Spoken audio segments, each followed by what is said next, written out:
Hi friends, ಎಲ್ಲರಿಗೂ happy Christmas. ನನ್ನದು ಬರ್ತ್ಡೇನೂ ಕೂಡ ಇವತ್ತೇ ಇತ್ತು. ನಾವು ಬೆಳಿಗ್ಗೆ ಏನೆಲ್ಲ ಪ್ಲ್ಯಾನ್ ಮಾಡ್ಕೊಂಡಿದ್ವು ಅದು ಯಾವುದೂ ನಡೆಯಲಿಲ್ಲ.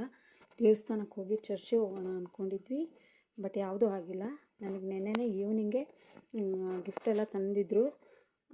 ಅದೇ ಕೇಕು, ಬಿರಿಯಾನಿಗೆ ಚಿಕನು ಇದೆಲ್ಲ ಆರ್ಡ್ರ್ ಕೊಟ್ಟಿದ್ದರು. ಬಟ್ ಅದನ್ನು ಯಾವುದನ್ನು ತರೋಕ್ಕಾಗಿಲ್ಲ. ನನ್ನದು ಹೆಲ್ತ್ ಇಶ್ಯೂ ಆಗಿದ್ದರಿಂದ ಅದನ್ನೆಲ್ಲ ಕ್ಯಾನ್ಸಲ್ ಮಾಡಿದರು. ಅದೇ ರೀತಿ ನನ್ನ ಮಗಳು ಈವ್ನಿಂಗು ಸ್ನ್ಯಾಕ್ಸ್ ಕೇಳಿದ್ಲು.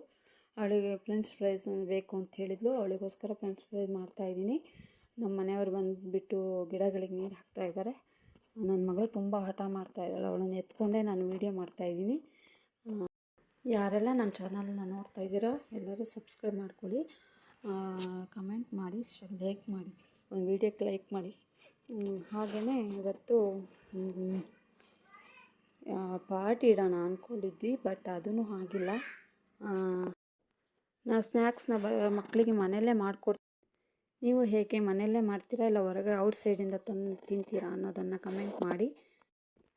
ಇನ್ನು ನನ್ನ ಚಾನಲ್ನಲ್ಲಿ ನಿಮಗೆ ವ್ಲಾಗು, ಟ್ರಾವೆಲು, ಆಮೇಲೆ ಕುಕ್ಕಿಂಗು ಈ ಥರ ವೀಡಿಯೋಗಳನ್ನು ಅಪ್ಡೇಟ್ ಮಾಡ್ತಾಯಿರ್ತೀನಿ. ಸಬ್ಸ್ಕ್ರೈಬ್ ಮಾಡ್ಕೊಳ್ಳಿ. ಆಲ್ ಅನ್ನೋ ಬೆಲ್ ಬಟನ್ನ ಕ್ಲಿಕ್ ಮಾಡಿ. ನಾನು ಹಾಕೋ ವೀಡಿಯೋಸ್ ಎಲ್ಲ ನಿಮಗೆ ನೋಟಿಫಿಕೇಷನ್ ಬರ್ತಿರುತ್ತೆ.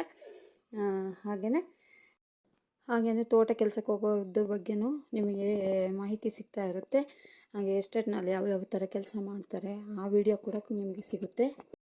ನೀವು ತೋಟದ ಕೆಲಸ ಗೊತ್ತಿಲ್ಲದೆ ಇರೋರಿಗೆ, ಮನೇಲಿ ತೋಟ ಇಟ್ಕೊಂಡಿರೋರಿಗೆ ನಿಮಗೆ ಹೆಲ್ಪ್ಫುಲ್ ಆಗುತ್ತೆ ತುಂಬ. ಫ್ರೆಂಚ್ ಫ್ರೈಸ್ ಆಯಿತು. ಮಕ್ಕಳಿಗೆ ಸರ್ವ್ ಮಾಡಿ ಟೀ ಒಟ್ಟಿಗೆ ಕೊಡಬೇಕು. ನಮ್ಮ ಮನೆಯವರು ನೀರು ಹಾಕಿ ಆಯಿತು ಗಿಡಕ್ಕೆ. ನೈಟಿಗೆ ಇನ್ನು ಅಡುಗೆ ಆಗಬೇಕು ನನಗೆ. ಓಕೆ ಫ್ರೆಂಡ್ಸ್, ಬಾಯ್.